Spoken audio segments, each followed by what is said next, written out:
Welcome. It is Saturday, November 22nd. It's time for my weekly Watchdog Wire rundown. Okay.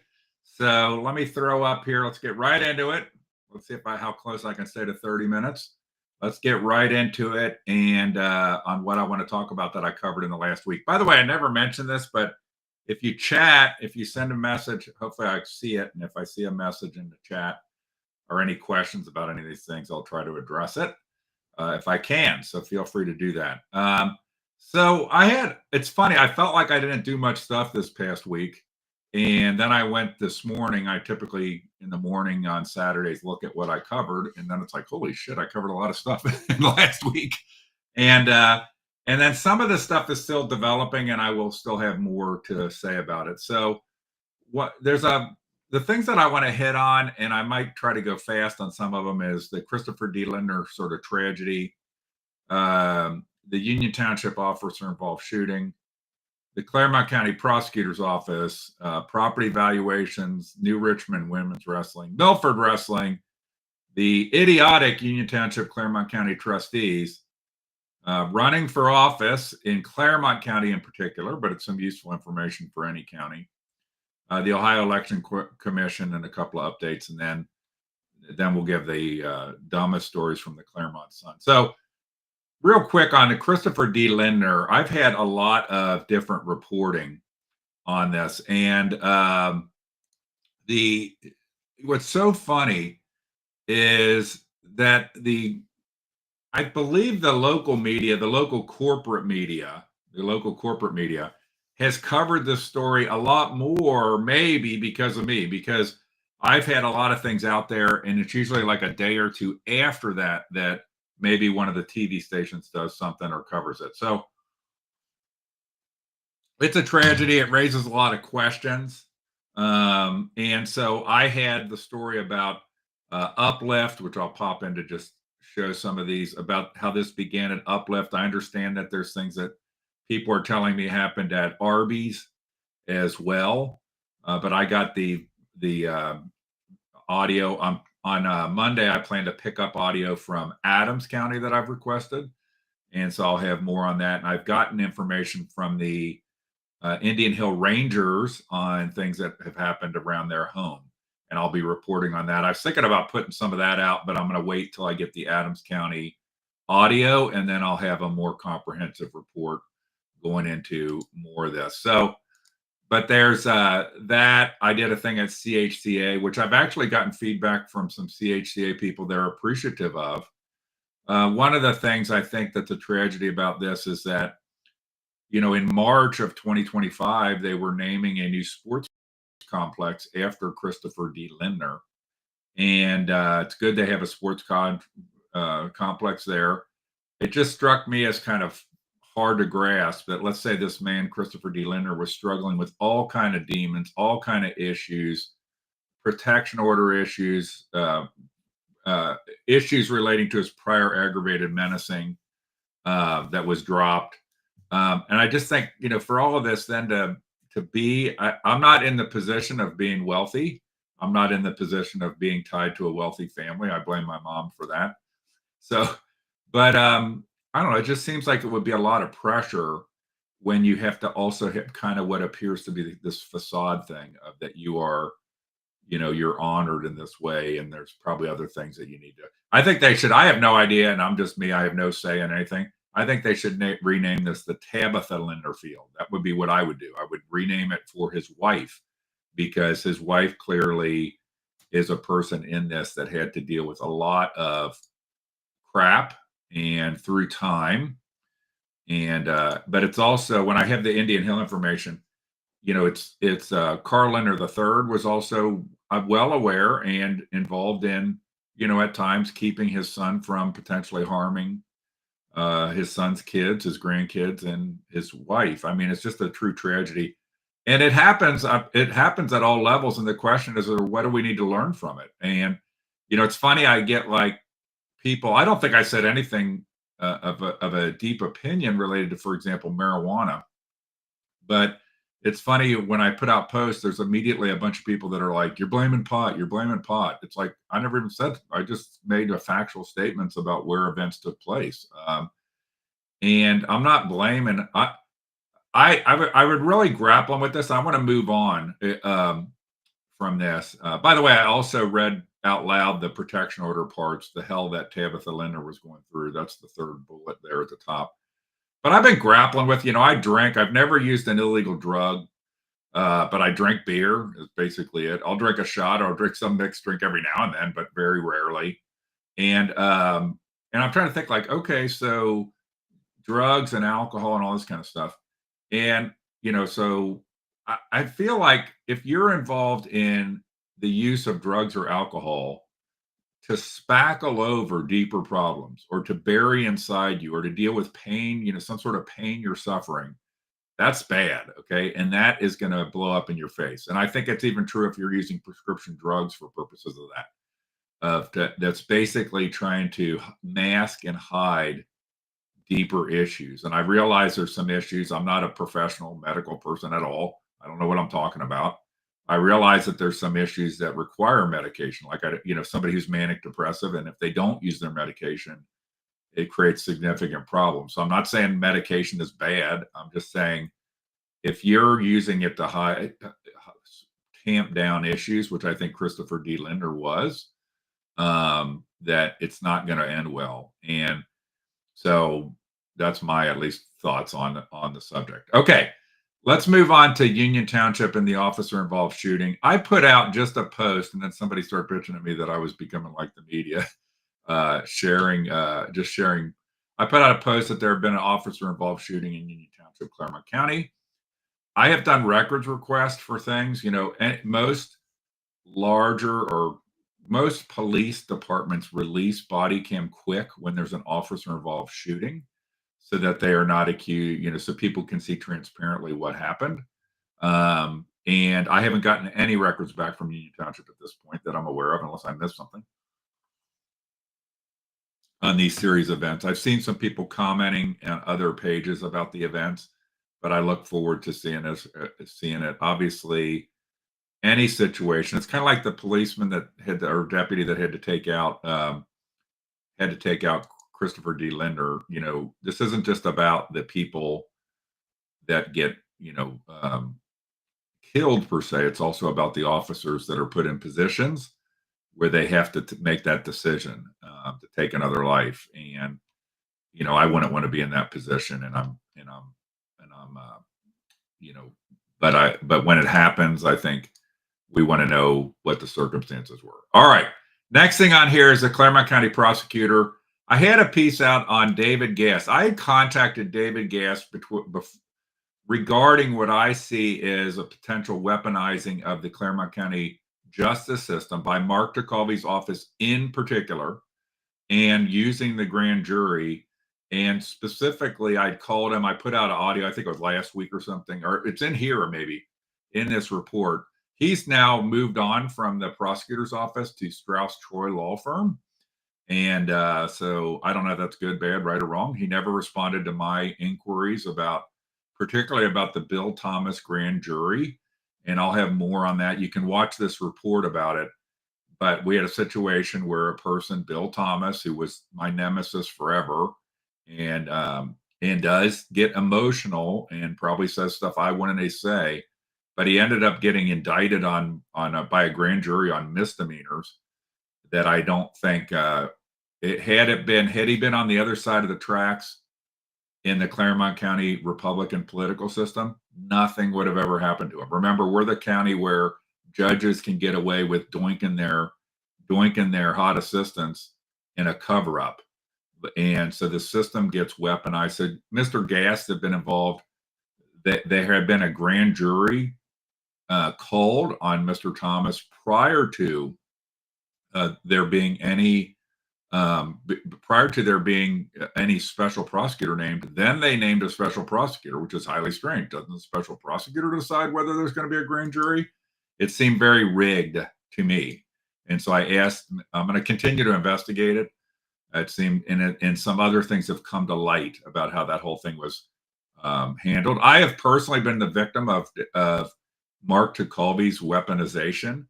When Greg Simpson, the state central committee man for our district, even if you're in Brown Adams, it's your district, he was threatening my son and me, and the sheriff's office wanted him charged, and the prosecutor did nothing, appointed a special prosecutor, then found out some reason to make the investigation about me and that I supposedly committed a felony relating to a private citizen affidavit. Mark Tucolby is a bad prosecutor.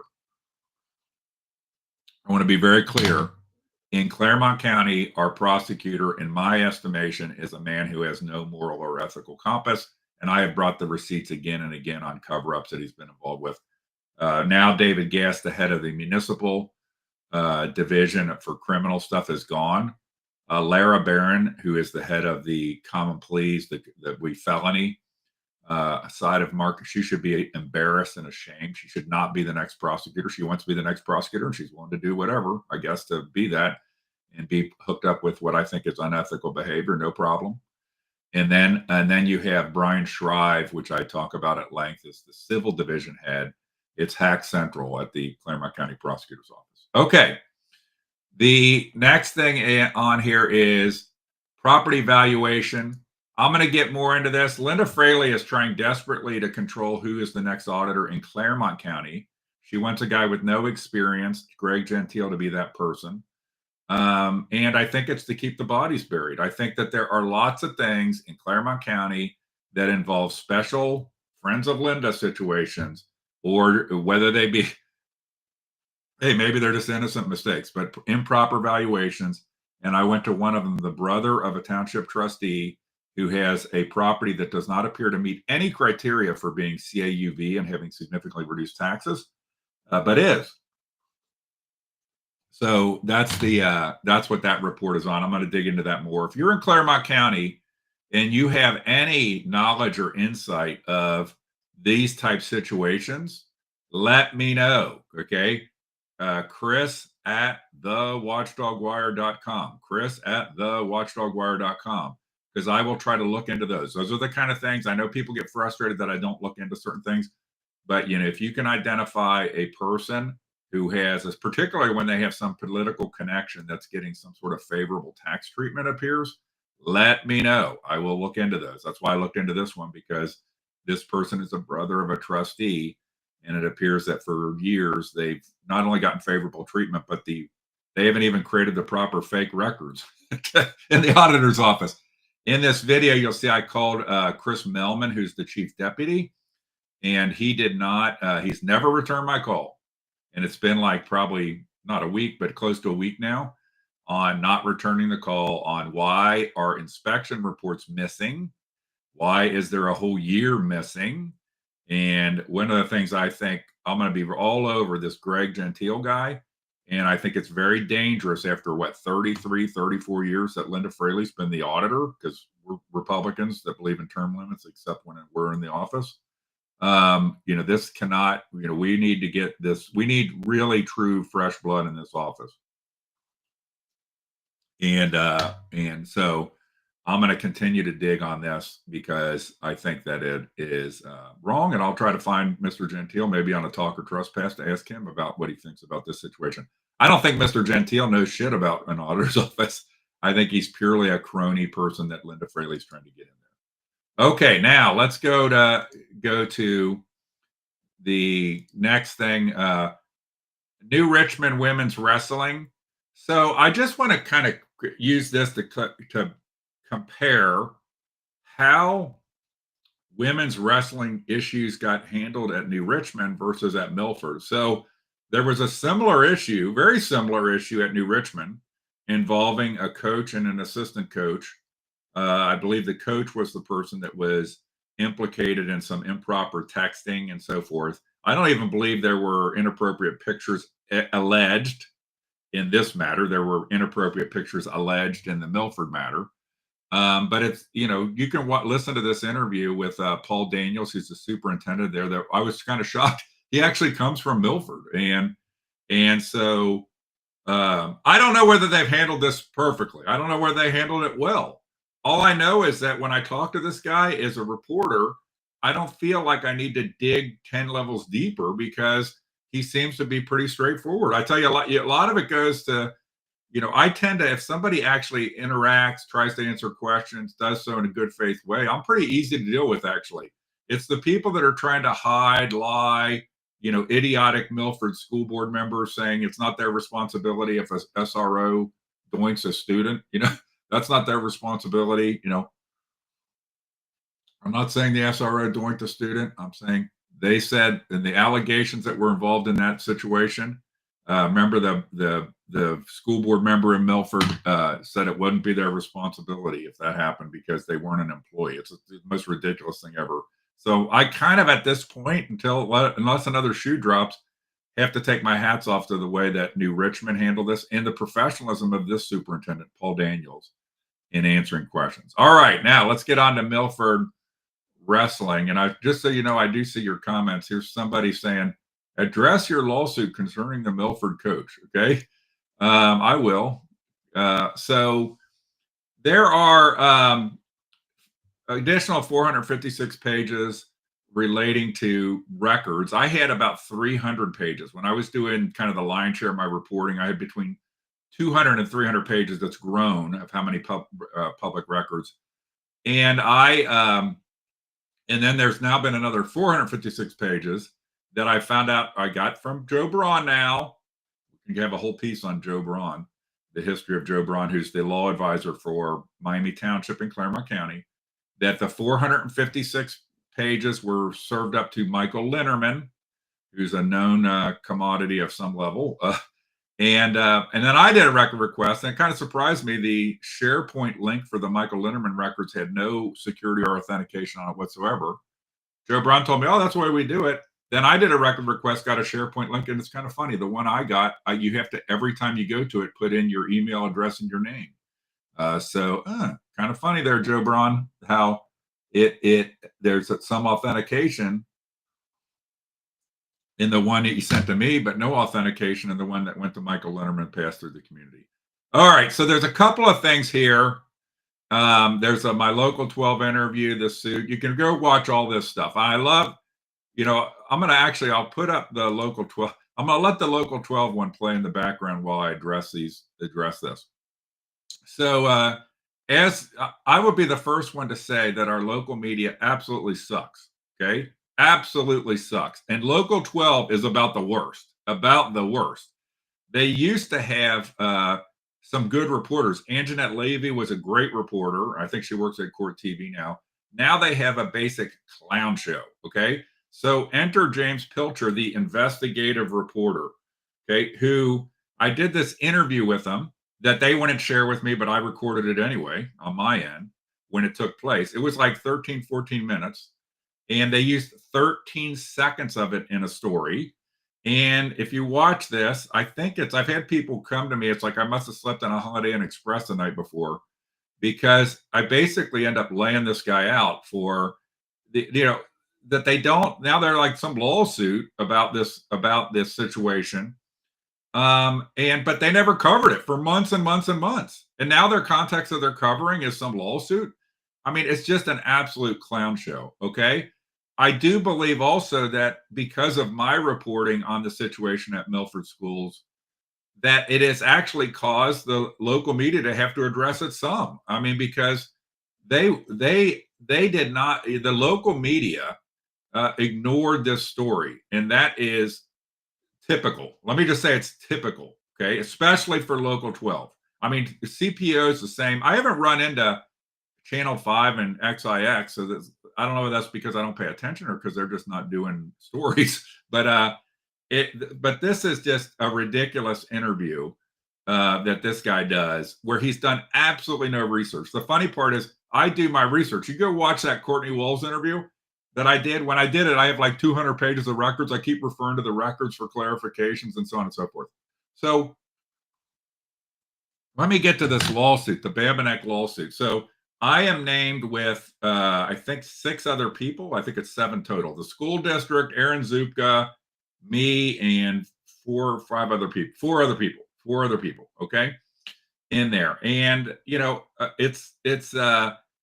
I have absolutely, how can I put it this way? I am not going to be chilled from reporting on a story of great public concern that involves people who were uh, public employees when the events took place at a public high school where whatever events happened took place, and the so this is the essence of investigative reporting. And the notion of the Babinecks that somehow the press is not allowed to report on investigatory reports from the police and from the school district is absolutely an affront to the First Amendment. Okay. And the other thing, and I'll probably do a piece on this, is that just this year earlier, we in Ohio put in place SLAP. Okay. And and SLAP means strategic lawsuit against public participation. It is when people use the civil process to try to chill news reporting. And it's becoming more important because, you've got like Local 12, which never saw a story that they didn't want to bury. That was important. But you have today a lot of citizen journalists or smaller journalist outlets, and people try to use the legal process to chill those people from being able to report on legitimate news stories. So let's be real clear here. It's not like Chris Hicks went out and made up a bunch of stuff and said it about somebody. No, I'm reporting on actual, real, alleged events that are subject of investigations, subject to both internal and external from the schools, seem to tie to somebody being suspended right now. They say that I'm not suspended on these things. Okay. But I'm betting if these things never happen, you won't be suspended at all. So the snowball effect. So I'm not going to be chilled on this. And I think one of the things I don't know. I just want to say I'm not going to be chilled. Okay. And I see this as, I guess maybe the Babinecks, I don't know what they see. I haven't even been served. So it's funny how people that are trying to stay out of the limelight they're out. There's all kind of stories about a suit that hadn't even been served to people. But anyway, I'm not going to be chilled. And I see this as a moral and ethical imperative. Come on. These were public employees being paid for by the taxpayer, not a private company. They were in a public institution in a sports program where they were entrusted with minors. Maybe there should be a lot less worrying about Chris Hicks and a lot more people wanting to be clearly on the record, to offer up things to be clear, okay, and to be worried about how we make sure stuff like this, whether it happened or not, allegations, blah blah blah, doesn't happen. What internal control processes need to take place? When you read, I've said this before and I'll say it again. When you go read the reports on this stuff, regardless of, the he said, she said, all this kind of stuff, there is a stunning amount of bad judgment. There is a stunning amount of bad judgment. Private practices with minor girls, taking minor girls around in your car alone. It's just like these are separate from the policies of the school that maybe need to get fixed or addressed if there's gaps. Is you want adults that have better judgment than this in terms of what they do and their actions. So hopefully that is great. Here, I'm going to put this up because I see this. I agree. The unedited interview you did.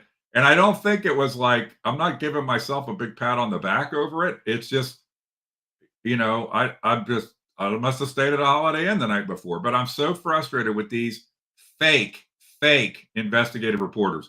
So this guy reported, it's funny, in his story on this, he reported that I had shared confidential information about the Babinecks' daughter. I'm like looking through everything. Like, what are you talking about? I don't even know who this person is. Okay. And did he bother? If you watch my whole interview, I tell him about the 815 pages of files and all this kind of stuff. He didn't bother to check shit. Local 12 in particular is an embarrassment to reporting in the media. They do a disservice to the public. in what they do. And James Pilcher should be ashamed of himself. And maybe James Pilcher is redeemable. I wouldn't generally, if I didn't think he was redeemable at all, I would not say anything. But I need to see him show me that he can do any sort of real investigative work. I mean, it's show me, James, show me that you can do something.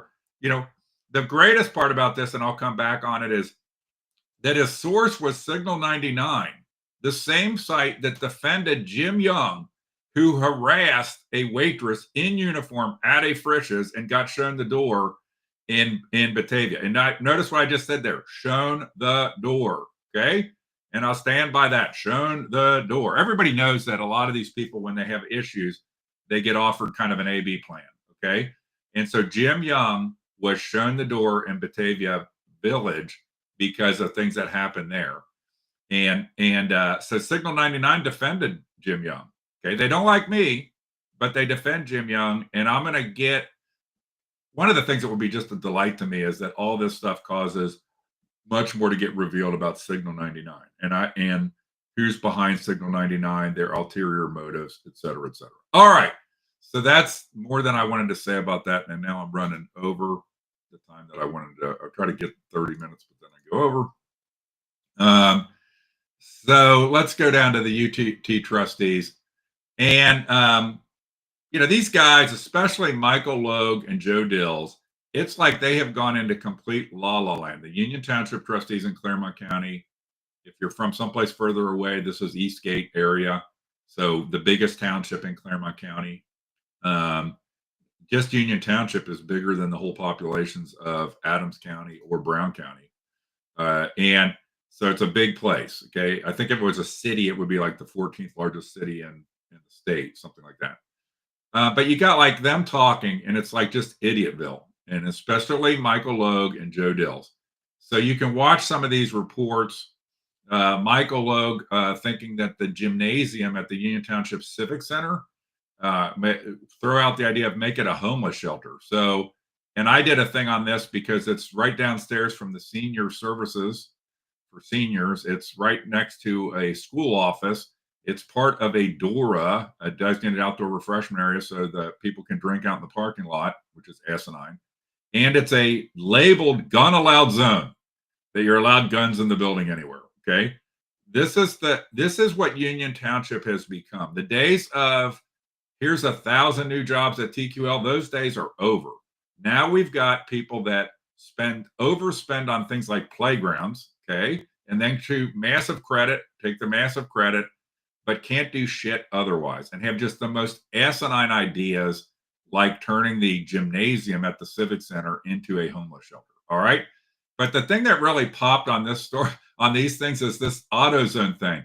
So people that are familiar with Eastgate Mall, the abandoned Big Lots store out on the edge of Eastgate Mall so somebody came in, wants to make that some sort of massive like AutoZone. It's not a warehouse. It's gonna be like some sort of massive retail AutoZone in there. And the image will probably come up here. In the idiocy of the trustees, they are basically communists. I mean, and I'm being serious. They actually talk about how they don't want a retailer to be successful there because it would increase the property value and then make it harder for them later to take the property for use in some dumb vision that nobody cares about, that they act now like Moses brought it down from the hills. It is the most ridiculous thing ever, in this. And I don't know, this is like frozen up here, but the thing that is, if I could get it to play, the thing that makes it fun is that they are, that in this, I showed the thing of the designated use of this land. Let's see if I can find it here, is to be a pond. And so maybe I won't find it here, but if you watch this, I put the overlay map of this big plan that these clowns have, is to make this area into a pond. And it's in there. If you find, I just can't find it real quick here. But if you go through this, you'll find an overlay at one point when I'm talking of the plan. So these guys won't let AutoZone be in there. And because, apparently they are not Republicans. There it is. Oh, well, I'm lucky. So so you see, that's the main entrance to the mall. And where the Toys R Us is gone, and there's like one, two, three buildings there, and then a pond. Okay, and so this is what's called taking. This is when the government basically says we're going to take over your property, and it's totally antithetical to property rights in the United States. Is that these people own this property? There's nothing. It was a Toys R Us and a Big Lots. How is a AutoZone not going to be allowed there? How is that not? That's some. Oh, it's not like the AutoZone's not a strip club. It's not a cannabis shop. Now they would probably like a cannabis shop there, a massive cannabis shop. They seem to like that kind of stuff. They approve those. But it's almost laughable listening to that when Joe Dills is talking about how this is a sword he's willing to die on.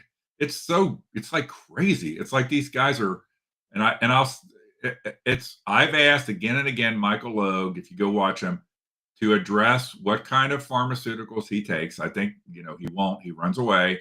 And Joe Dills, has had his roid issues, and they just increasingly are proposing crazy stuff and making crazy comments, and they probably don't realize that it sounds so crazy.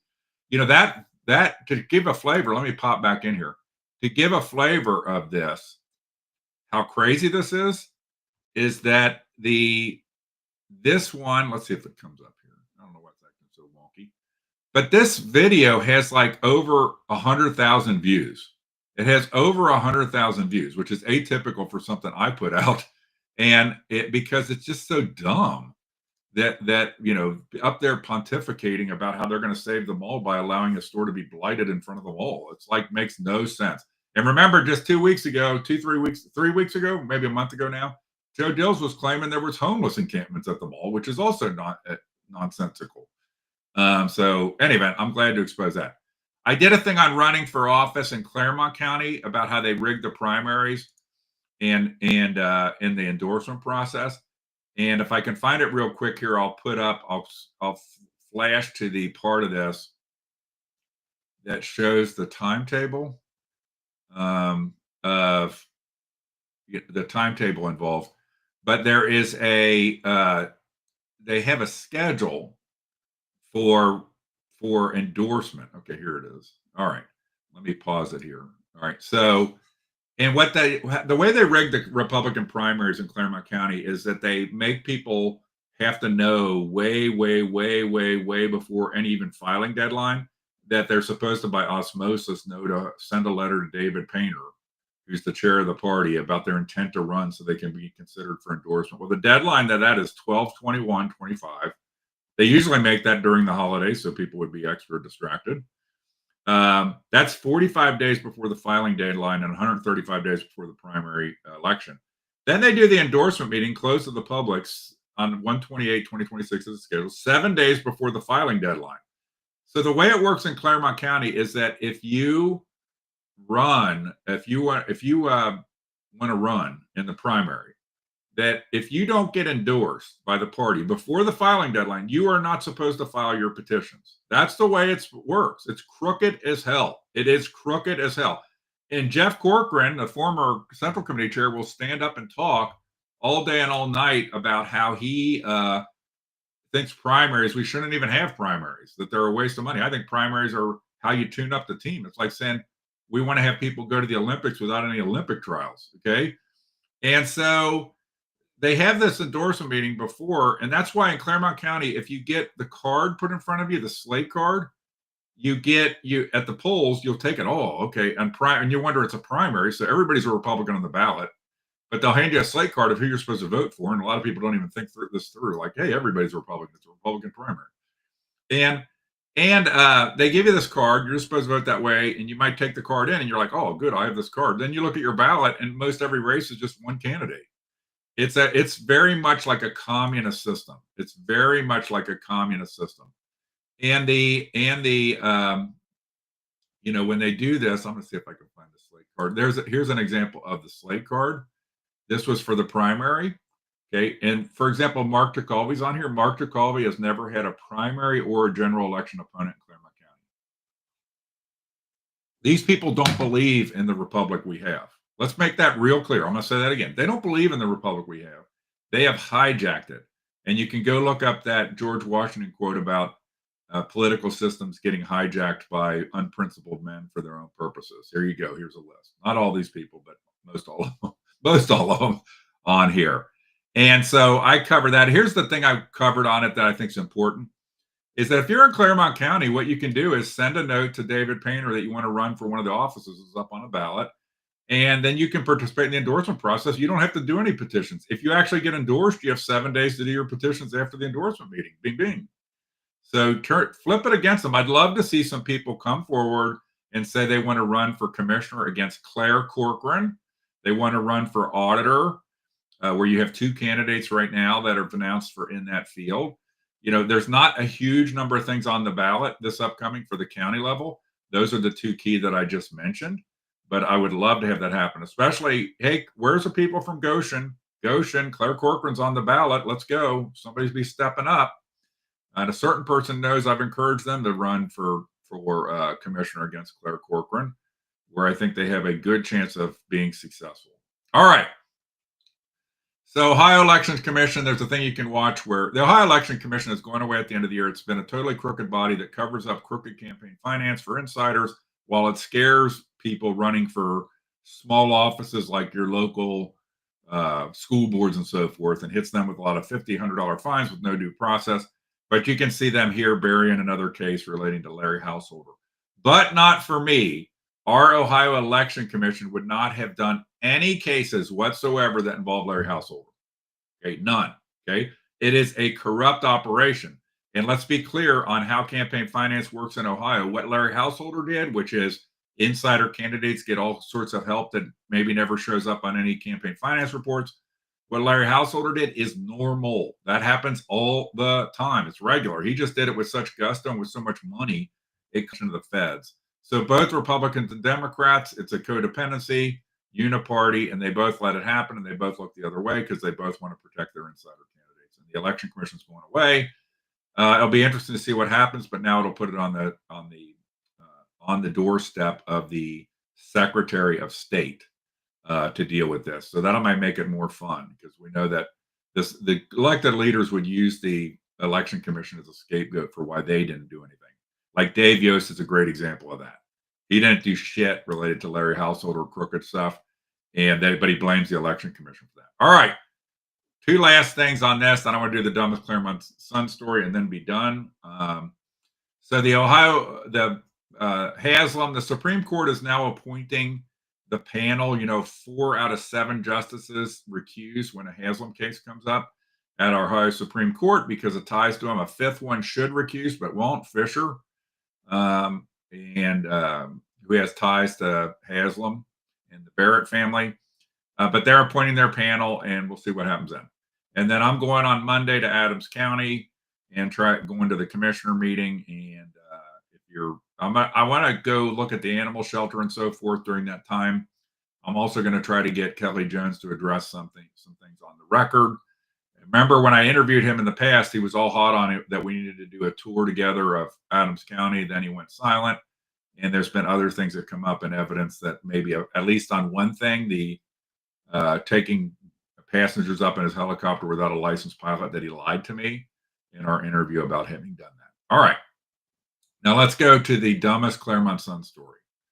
And so I looked at the Clermont Sun this morning, and there were I counted 5 news articles in the whole paper, 5 news articles. 4 of them were from government. 4 of the news articles were from the government, submitted by the government, okay? And including 2 of 3 news stories on the front page. There were 5 sports stories.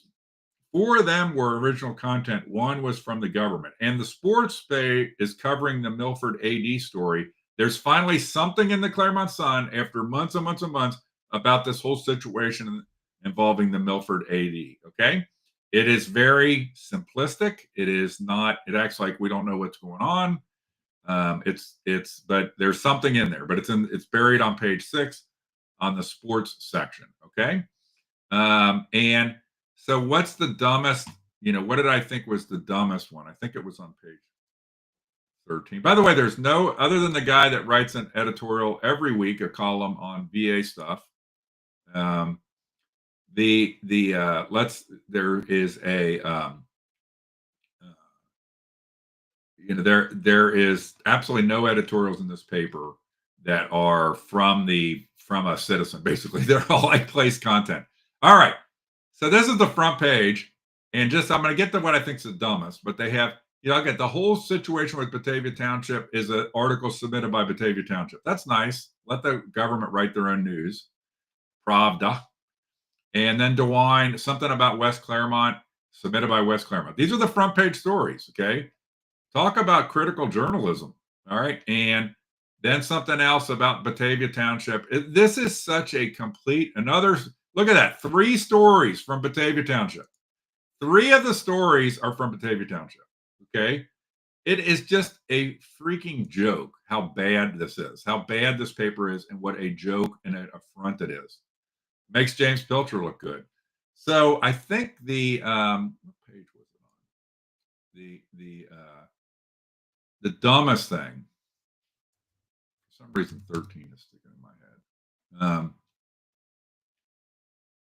The dumbest one is this. This is news in Clermont County. Ron's Realty, Jay Anderson earns award of distinction from Ohio Realtors. This is a county that's like the 14th largest county in the state in Clermont County. This is we have all kind of stuff going on, that I have reported on. These guys could go to just the Crime Stoppers page and report on stuff. But this is what's news. In a 14-page newspaper, a realtor gets an award. That is how absolutely pathetic the Clermont Sun is. The kind of crap they put in here to just fill pages up. And it's just so sad because it's a market. And I'll be interested in people's feedback on whether there should be a newspaper for. I thought there was going to be one, and there wasn't. It didn't pan out. I've inquired about acquiring the Sun, and they want to continue to be what they are, pathetic.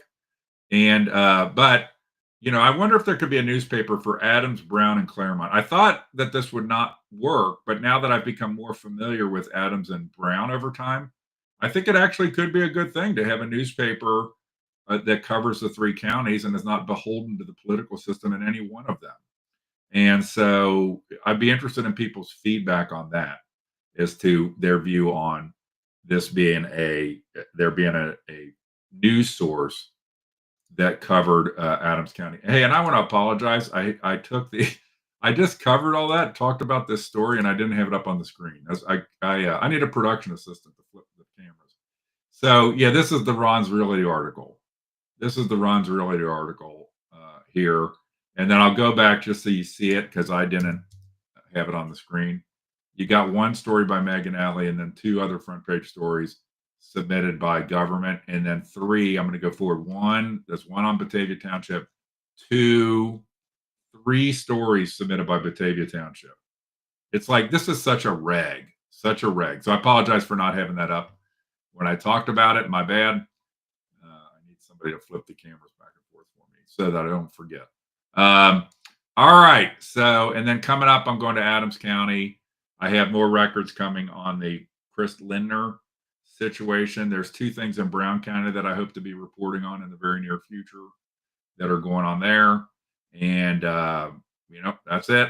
I'm going to take it and I'm going to continue to report responsibly based on records, based on government records, based on actual interviews, and based on actual investigation. I'm going to continue to report on the Milford stuff. And if I don't know, I'm not going to be chilled by this. Lock me up, J6 me on this. This is about kids. This isn't about egos. This isn't about the Babineck family or the Nicole Babineck influencer public figure. This is about kids in a wrestling program, and it's about when these people all involved, the coaches, were public employees being paid for by the taxpayer. This is not some private company, private situation. This is a matter of great public interest in which the names of everybody that I have mentioned are because they are mentioned directly in government documents. And so just to reiterate this, this is an absolutely important press thing, and it's also absolutely the reason why anti-slap legislation is now law in Ohio to specifically prevent what I think is happening here, the use of the civil court system to try to chill press reporting. One of the aspects of the slap stuff. And so that's the deal. All right. Thank you for tuning in. Sorry for going so far over as usual, but I do say I'm going to try to get these to 30 minutes, but sometimes I go on and on. And it lets me have a good recap and hopefully a good recap for you guys. Thank you and have a